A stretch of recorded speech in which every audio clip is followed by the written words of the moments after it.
भैया कैसन साड़ी ला दिल बानी हमारा के बहुत पहले में सकेत होता। अरे तो कहत रही बनारसी साड़ी पहने के, अब 22,000 के साड़ी ला के दे दली, अब कौन दिक्कत तो के? बड़ा दिक्कत होता। सुनी सुना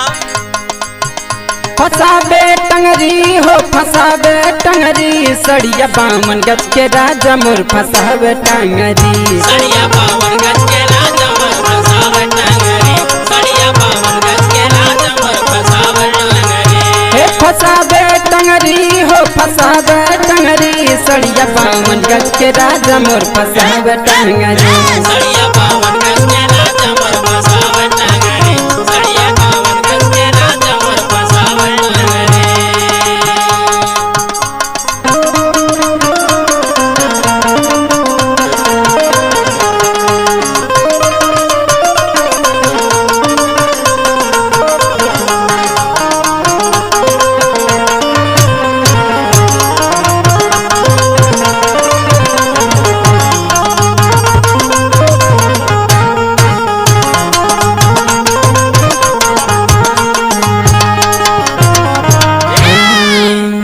अरे सड़िया पहिर हम चली जाब रहिया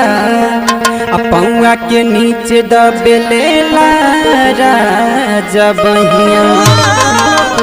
सड़िया पहिर हम चली जाब रहिया पौआ के नीचे दबेले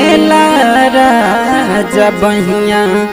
अरे तो छोटा मोर देहिया कमरिया ककरी सड़िया 52 गज के राजा मोर फसावे टंगरी सड़िया 52 गज के राजा मोर फसावे टंगरी सड़िया 52 गज के राजा मोर फसावे फसावे टंगरी हो फसावे टंगरी हो फसावे टंगरी सड़िया 52 गज के राजा मोर फसावे टंगरी सड़िया 52 गज के राजा मोर फसावे टंगरी। पिया नंद लाल तनी बूझा परेशानी बहुत दिक्कत होता बात ला तुमानी पिया नंद लाल तनी बूझा परेशानी बहुत दिक्कत होता बात ला तुमानी अरे देवरू मिथुन से मंगाई दा दूसरी सड़िया 52 गज के राजा मोर फसावे टंगरी सड़िया 52 गज के राजा मोर फसावे टंगरी सड़िया 52 गज के राजा मोर फसावे टंगरी हाँ फसावे टंगरी हो फसावे टंगरी सड़िया 52 गज के राजा मोर फसावे टंगरी